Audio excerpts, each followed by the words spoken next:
네, 정말 새로워진 뉴스한 플러스 권순우 기자가 전해드릴 텐데 예. 기대 인플레이션이 뚝 떨어졌어요? 예. 우리 기대 인플레이션이 중요하죠. 네, 기대 인플레이션이 떨어졌다면 연준의 스탠스가 조금 완화될 수도 있다는 기대를 낳게 할 것 같은데 예. 어떤 내용이죠? 일단 그냥 바로 차트부터 보시면은 와, 저 정도면 좀 기대를 해볼 만하다 싶은 내용이 좀 나오는데요.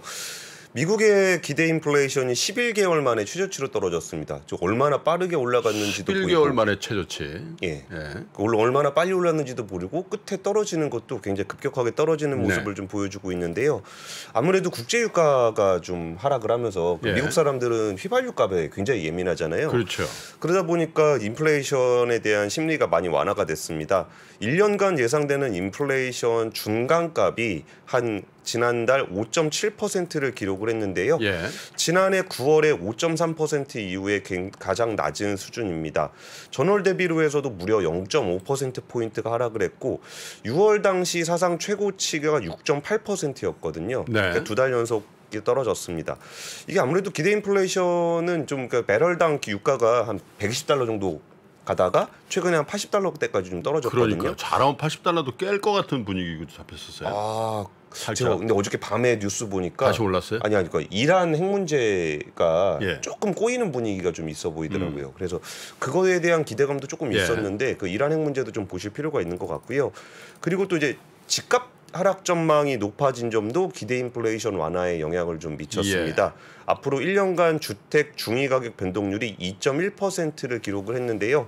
이게 전월 대비해서 한 1.4%포인트 정도 떨어졌고 2020년 7월 이후에 가장 낮은 수준입니다. 그리고 이제 뉴욕 연준은 이날 그러니까 뉴욕 연준에서 아까 좀 전에 보여드린 표가 뉴욕 연준에서 발표를 한 건데 이게 지난달 소비자 물가 지수가 이제 하루 앞두고 나왔거든요. 그러니까 FOMC에서 그 얘기를 하기 전에, 그러니까 CPI가 발표되기 전에 하루 전날 그 기대 인플레이션에 대한 얘기를 뉴욕 연준에서 얘기를 한 거예요. 그런 거 보면은 뭔가 좀 기대할 만한 숫자를 먼저 보신 게 아닐까라는 생각을 조금 하게 되는 것 같아요. 7월 달부터 뉴욕 시장이 굉장히 크게 반등 7월 달에 했잖아요. 그게 사실 피크아웃, 인플레이션 피크아웃에 대한 기대가 반영이 되고 또 달러의 강세도 조금 주춤해질 것이라는 그 기대가 한꺼번에 있으면서 나스닥이 낙폭의 한 반 정도를 회복하는 시장을 연출을 했던 거고 또 거기에 발맞춰서 우리도 조금 회복을 했던 건데 그런 거에 대해서 이제 뭐 그 제롬 파월 의장이라든지 이런 사람들이 찬물을 끼얹는 바람 때문에 한 2, 3주 정도 시장이 굉장히 큰 다시 재차 하락을 한 거 아니겠어요? 그래서 어쨌든 피크아웃 즉 인플레이션의 고점을 찍었다라는 그런 기대 그것을 반영하는 게 기대 인플레이션인 것 같은데 뉴욕 시장이 비교적 양호하게 우리 연휴 때 좀 진행이 된 것 같아요. 그러니까 거기는 꼭 우리 쉴 때 뛰더라고요. 좀 뛸 때 같이 뛰었으면 좋겠는데. 권 팀장도 주시장이 다 되셨네. 원래 그런 얘기 잘 안 했잖아요. 원래 출근길엔 이런 얘기 하는 거 아닙니까? 아침 라이브 시간에. 좋다는 얘기예요. 좋다는 얘기. 그 다음에 이거 잘 바꾼 것 같은데 상장사 임원 주식 매각할 때 최소 30일 이전에 공시하라. 법제화 되는 겁니까? 이 문제를 우리가 3프로TV에서 정말 줄곧 얘기를 했잖아요. 뭐 테마주 좀 오른다 그러고 상장사 임원 던져버리고 그러니까 상장사 임원이나 주주들이 주식을 던지는 거는 단순히 그분들이 시세 차익을 얻는 거의 문제가 아니라 나머지 정보가 없는 주주들 입장에서는 굉장히 마음이 불안해져요. 도대체 저 사람들이 왜 던졌을까라는 부분에 대한 불안감이 있고 사실 최근 5년간 불공정거래 사건을 보면은 저 표 한번 같이 보시죠. 그러니까 불공정거래 사건 중에 가장 많은 게 미공개 정보 이용이에요. 무려 43%나 되는데 이게 미공개 정보 같은 경우는 이거는 증선위에서 고발한 건이거든요. 그런데 이게 사실 그 검찰로 넘어가더라도 그 주식 매매 패턴하고 내부자 정보 사이의 관련성을 입증하기가 되게 어려워요. 미공개 정보 사건은. 그러다 보니까 고발은 저렇게 많이 되는데 실제 처벌은 또 많이 안 되고 그러다 보니까 이 상장사 주요 내부자들의 그러니까 왜 미리 공시를 하도록 하느냐라는 거에서 미공개 정보를 예방하는 효과가 있는 거예요. 이게 미국 같은 경우는 이게 미공개 내부자들이 사전에 공시를 합니다. 그리고 일론 머스크 같은 경우는 아예 트위터에서 나 언제 주식 팔 거예요 얘기를 하잖아요. 이런 부분들이 미국에서는 미공개 정보에 대한 조사가 굉장히 철저하기 때문에 자기가 내부자가 주식을 팔 때 내가 이런 이유로 먼저 팔 거예요라고 얘기를 하고 나야 나중에 미공개 정보 조사를 안 받게 되는 거거든요. 그렇죠. 근데 우리나라는 그런 게 없었기 때문에 이번에 금융당국에서 이거를 하도록 한 겁니다. 내용을 한번 살펴보시면 제가 좀 약간 정리를 해갖고 왔는데요. 그러니까 일단 상장사의 임원과 주요 주주 한 10% 이상 지분을 소유하거나 임원에 대한 임명 등 주요 경영사항에 영향력을 행사할 수 있는 주요 주주. 이게 왜 그러냐? 우리나라에는 지분이 10%가 안 되더라도 회사를 좌지우지할 수 있는 주주들이 있잖아요. 2% 3%로도 그렇죠. 그러니까 그런 분들까지 포함을 하기 위해서 그렇고요. 공시 대상은 주식 총수의 1% 이상, 거래 금액이 50억 이상인 경우에 가격, 내가 얼마에 팔 거다라고도 공시를 해야 되고 수량이 어느 정도 되는지도 공시를 해야 되는데 저희가 플러스 마이너스가 있는 이유가 이게 한 달 전에 공시를 해야 되니까 그 시장 상황이 좀 변할 수 있기 때문이에요. 그래서 그 상황에 맞춰서 조금은 유연성을 준 상황이고요. 근데 주식을 파는 것 중에 가장 주식을 많이 파는 M&A 요런 거는 공시의 예외 사항으로 놓습니다. 왜냐하면 M&A 같은 경우는 너무나 주요 정보이기 때문에. 근데 그게 이제 사전에 노출이 되면은 그쵸. 이제 주가에 또 다른 부정적인 영향을 줄 수 있으니까. 예. 그렇기 때문에 그런 부분들은 좀 예외가 됐고요. 근데 이게 조금 걱정되는 게 이게 진짜 지금 보시는 분들이 관심을 많이 두셔야 되는 이유예요. 이게 자본시장법을 개정해야 됩니다. 그럼 여야 합의가 있어야 된다는 얘기네요. 예, 그러니까 정부에서 시행령으로 바꿀 수 있는 부분이 아니라 국회로 가서 여야 합의를 통해서 입법을 해야 돼요. 근데 지금 요새 정치 뉴스 많이 안 보셨죠? 뭐 볼 일이 없었습니다. 그러니까 사실 한국에 있는 저도 정치 뉴스를 봤을 때 무슨 내용인지를 모르겠어요. 그 정도로 지금 정쟁이 굉장히 이렇게 좀 치열하게 벌어지고 있기 때문에 뭐 사법적인 뭐 이런 게 이슈잖아요, 지금은. 뭐 그런 것 같아요. 근데 뭔 내용인지 잘 모르겠더라고요. 근데 정작 우리 자본시장에서 굉장히 관심을 둘 수밖에 없는 이런 제도들이 지금 정치 환경에서 통과가 되려면 우리가 관심을 가져야 됩니다. 그리고 계속적으로 얘기를 해야 되고 이런 부분들에 대해서 정치인들에게 국민들은 이런 거에 관심이 많다. 지금 싸울 때가 아니라 이런 법안을 좀 합의해서 통과시켜야 된다는 목소리를 계속적으로 내줘야 됩니다. 그래서 이 내용도 굉장히 중요하겠지만 지금 이 제도가 실제로 입법이 되기 위해서는 어느 때보다 국민적 관심이 좀 필요한 때라는 걸 좀 말씀을 드리고 싶어요. 그렇군요. 어쨌든 뭐 좀 늦은 감이 있지만 이런 거는 정쟁의 대상이 아니잖아요, 그죠? 그렇죠. 그러니까 여와 야가 뭐 민생도 많이 챙겨야 되지만 사실 이런 게 사실 민생이죠. 왜냐하면 금융시장이 원활하게 돌아가야 이걸 기반으로 해서 실물 경제도 건전하게 성장할 수 있는 거니까 이런 부분에 대해서는 미루지 마시고요. 누가 유불리도 없잖아요. 그리고 1,500만 명의 우리 개인 투자자들이 다 원하는 건데 이거는 빨리 발의하고 빨리 통과시켜주는 그 정당이 더 지지를 받을 겁니다 아마. 그죠? 그렇죠. 그런 부분이 있으니까. 근데 이 부분은 정말 한번 당해보신 분들은 엄청나게 공감하실 거예요. 당연하죠. 그러니까, 뒤통수 맞은 느낌? 그게 한번 이렇게 빠지면은 회복이 안 돼요. 예를 들어 카카오페이 이런데 상장하자마자 막 임원들이 다 던졌잖아요. 그리고 나서 지금까지도 아직 회복이 안 되고 있는 상황이라 이런 그 내부자 정보와 관련한 부분들, 사전공시 제도 같은 경우는 그러니까 사실 저도 이게 취재를 하다 만나보면 내부자들 중에 좀 억울해하시는 분들도 있어요. 왜 몰랐다? 주식을 왜 팔았냐 그러니까 뭐 그분들도 이제 뭐 일반인들이잖아요. 그러니까 저희 애들이 유학을 가서 혹은 이렇게 전세값 올려달라 그래서 주식을 팔았다. 근데 그 내용을 거기 공시에다가 전세값이 올라서 이렇게 쓸 수는 없잖아요. 근데 이렇게 사전 공시가 도입이 되면은 내부자들도 당당하게 내가 이런 이유로 언제 얼마를 팔 겁니다라고 공시를 하게 되면은 내부자들도 자기가 뭔가 불법적인 미공개 정보를 이용한 게 아니라는 거에 대해서 좀 더 당당할 수 있기 때문에 꼭 이게 내부자들한테 불리한 정보라고, 그러니까 불리한 제도라고 보기는 좀 어려운 것 같아요. 사실 인간관계도 뭐 잘 진행되다가 이상한 짓 한번 해가지고 빈정상에서 꼬이면 그 회복 불가잖아요. 주가도 그런 것 같아요. 뭐 주가라는 건 당연히 기업 실적에 수렴하죠. 그런데 이 수급상의 뭐가 꼬임, 그리고 그 꼬임의 원인이 내부자가 어떤 기대 밖의 일, 그러니까 뒤통수를 치는 배신의 일을 했다라고 느끼는 순간 그 주식을 쳐다보기도 싫잖아요. 맞아요. 그럼 그 주식 갖고 있는 사람들은 기업 실적, 물론 이제 장기적으로 보면 수렴하겠죠. 그렇지만 솔직히 얘기해서 빈정상했는데 장기적인 인간관계 됩니까? 그러니까 신뢰가 깨진 거죠. 그런데 그걸 선의로만 맡기지 마시고 제도화하자라는 거니까 다시 말씀드리지만 여야가 빨리 합의해서 통과시켜 주셨으면 좋겠고요. 그다음에 좋지 않은 소식이네요.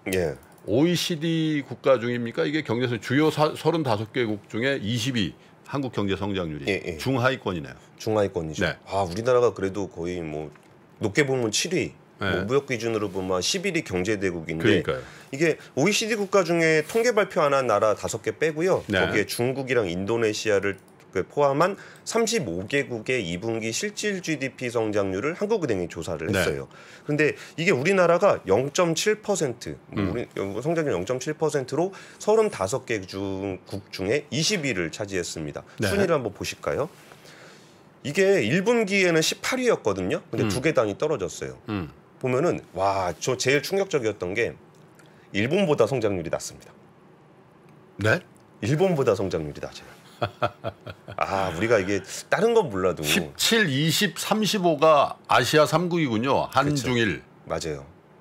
이게 순위를 보면은 참 이게 그 경제 성장률 높은 국가들이 아이슬란드라든지 네덜란드라든지 이렇게 터키나 뭐 요런데 헝가리 이런 데는 사실 우리가 그렇게 특별히 눈여겨서 보는 지표들은 아니잖아요. 네. 근데 일본의 성장률이 우리나라보다 높았던 게 인상적이고 이게 또 저는 되게 인상적이었던 숫자가 미국이 마이너스 0.1% 예. 그리고 중국이 마이너스 2.6%인데 네. 이 부분이 우리나라랑 교역을 많이 하는 나라들이에요. 뭐 우리나라뿐만 아니라 전 세계적으로 제일 많이 하는 나라겠죠. 경제 규모가 제일 큰 1, 2위니까. 저희 우리나라만 중요합니다. 예. 그러니까 우리나라 경제 성장률이 낮은 부분이 이제 내재적인 이유냐 아니면 외생적인 이유냐라고 봤을 때 네. 우리나라 최대 무역 교역국이었던 두 나라가 이게 마이너스 0.1% 뭐 35위, 뭐 31위 이렇게 차지하는 부분이 네. 우리나라의 무역 수지가 지금 굉장히 안 좋고 환율이 안 좋고 경제 성장이 떨어지는데 많은 영향을 좀 미치는 것 같아요. 그래서 이 부분을 그냥 단순히 우리가 그렇게 못한 건 아니야라고 생각할 수도 있고 예. 우리 때문에 그런 건 아니야라고 생각할 수도 있고 아, 우리나라의 어떤 객관적인 상황, 우리나라 경제가 안 좋은 것이 우리 스스로의 이유로 극복하기가 좀 어렵겠구나라는 그렇죠. 생각을 좀 해볼 수도 있는 것 네. 같아요. 그리고 성장 둔화가 이제 하반기에도 계속될 것이라는 예상이 조금 안타까운데요. 한국은행이 이제 상반기까지는 민간 소비를 중심으로 해서 잠재 수준을 상회하는 양호한 성장 흐름을 보였다. 네. 그러니까 1, 2분기까지만 하더라도 수출은 안 좋았지만 민간 소비 부분이 그나마 좀 지탱을 해줬다는 얘기를 하고 있어요. 그런데 투자와 수출을 중심으로 성장 모멘텀이 둔화되고 있는 모습을 보임으로써 하반기에 우리나라 성장의 모멘텀이 조금 더 약해질 수 있다는 분석을 내놨어요. 네. 근데 이 부분에 대해서는 미국이라든지 중국, 특히 중국은 지금 굉장히 안 좋은 상황이잖아요. 네. 그래서 우리가 중국에 대한 어떤 심리는 둘째치더라도 중국이 어느 정도는 좀 회복을 해줘야 우리 경제에도 좋다라는 부분들을 확인할 수 있었고요. 그 다른 나라 같은 경우에는 그 미국은 이제 긴축을 하고 있다는 부분들이 걸림돌로 작용을 하고 있고 유럽은 지금 전쟁 장기화에 따른 그 에너지 수급 차질에 발목이 잡혀 있는 상황이에요. 네. 지금 최근에 쉬시는 동안 러시아가 또 한 도시에서 철수를 했다는 소식이 전해지고 우크라이나 젤렌스키 대통령이 뭐 시간 문제다 뭐 이런 식으로 얘기를 했더군요. 보니까. 그리고 지금 그 투스타를 잡았다고 또 그래서 투스타면 사단장인데. 예, 거기서 이제 무릎 꿇고 어떤 아저씨 이렇게 앉아 있는데 그게 투스타예요? 견장에 별이 두 개더라고요. 원래 군 지휘관 계통에 가장 전투력에 직접적인 영향을 미치는 게 사단장이죠. 그렇죠. 우리나라 군사 쿠데타 이럴 때도 사단장이 움직이지. 예. 뭐 군단장, 군사령관은 사실은 어떻게 보면 행정적인 어떤 그런 위계를 갖고 있는 거거든요. 예. 근데 사단장이 체포돼서 무릎 꿇고 있어요? 그거 보니까 진짜냐 아니냐라고는 논란은 많은데 예. 어쨌든 그 우크라이나 쪽 발표로는 맞다. 그리고 예전에 그분 사진하고 비교를 해봤는데 여기 점이 있더라고요. 그 사람 맞아요? 그러니까 점이 있는 건 똑같았어요. 예. 그러니까 이미지는 좀 근데 비슷한데 외신을 보니까 젤렌스키 표정이 많이 밝아졌더라고. 그래서 미국이 준 무기가 효과가 있긴 있나 봐요. 그 무기가 효과가 좋아서 러시아가 이제 그 무기만 타겟으로 이렇게 공격을 한대요. 예. 미국에서 준 무기만. 그랬더니 그거를 나무로 만들었대요. 그랬더니 나무를 이렇게 공격을 하더래요. 그래가지고 우크라이나에서 와 러시아의 뭐 공격 정밀도가 굉장히 높네요. 네. 라고 얘기하면서 나무로 만들어놨더니 그거를 막 따박따박 잘 맞춰요. 그러면서 좀 약간은 좀 위트를 날릴 정도로 지금 좀 전황이 좀 달라지고 있는 상황인데 네. 이렇게 전황이 달라졌다는 게 누가 이기냐를 떠나서 전쟁이 좀 장기화될 수 있다라는 측면들이 좀 보이는 것 같아요. 그러니까 이게 사실은 한두 달 전에 우리 이선엽 사령관, 이선엽 사령관이 뭐라 하냐면은 이선엽 장군이 그때는 전황이 거의 러시아 일방적이다. 그렇죠. 그죠? 예. 그래서 뭐 주요 도시들 다 이제 러시아가 장악한다 그래서 이런 게 오히려 증시의 호재가 될 수도 있다 이런 얘기들을 했거든요. 왜냐하면 종결이 빨리 되고 그러면 협상에 나서게 되고 그래서 정전이라든지 종전이 앞당겨질 수도 있다는데 사실 우크라이나가 이렇게 반격을 하고 전황이 뒤집어지는 어떤 뉴스들이 나오면 거꾸로 보면 러시아가 그러면 순순히 그러면 퇴각을 하고 종전할 수 있겠냐 푸틴 입장에서 그렇게 된다면 저건 장기전이지 않냐 이런 걱정도 나오는 거죠. 그렇죠. 그리고 이제 겨울에 그 러시아가 유럽에 대한 압박을 좀 더 강화할 수도 있다. 라는 부분들도 좀 한번 살펴볼 필요가 있고요. 이게 아무래도 김프로님이 또 이제 금리 채권 이쪽에 전문성이 좀 있으시잖아요. 근데 이게 거시를 보시는 분들하고 미시를 살아가는 사람들의 어떤 체감도가 좀 다른 것 같은데 우리가 기준금리를 가지고 주가가 이렇게 반응을 하잖아요. 근데 금리가 이렇게 올라가게 되면 그 영향은 사실 실물 경제에 나타나는 데는 한 6개월에서 1년 정도 텀이 있잖아요. 그렇죠. 그러면 이게 지금 한국은행에서 이게 그 우리나라 경기에 대해서 고민하고 있는 부분은 지금 뭐 달러라든지 수출이라든지 이런 직접적인 부분도 있겠지만 금리 인상의 효과가 올해 하반기 내년 초에 반영이 될 거라고 보는 건데 여기에서 가장 문제가 되는 부분들은 부동산이에요. 그러니까 이게 변동금리가 좀 많은 국가들이나 어떤 우리나라 구조상으로 보면 금리 인상의 여파들을 이제 사람들이 슬슬 체감하고 있을 겁니다. 그리고 단기간에는 그동안 벌어놓은 돈이 있기 때문에 어느 정도는 금리를 좀 부담하면서 지내실 건데 조금 이게 누적이 되면은 이게 데미지가 상당히 커질 수 있거든요. 그러면 부동산 시장에 좀 악영향을 좀 줄 수가 있고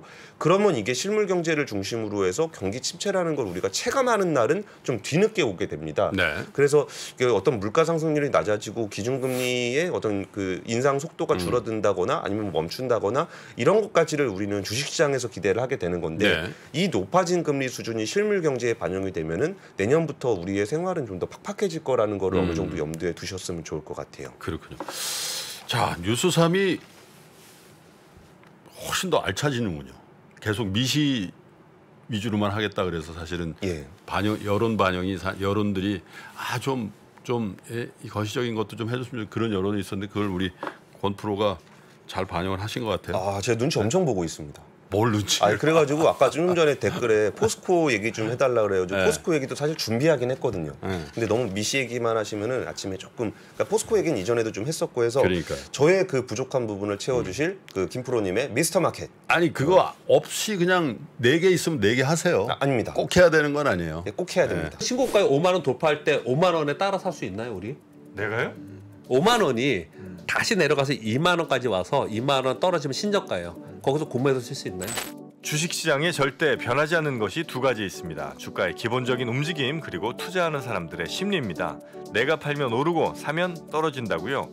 주식에 대한 공부가 모자라서가 아닙니다. 주가를 만드는 투자자의 심리를 모르기 때문이죠. 하락장의 공포를 이기는 5가지 실전 투자 심리 전략. 박병창의 돈을 부르는 매매의 심리에서 지금 확인하십시오.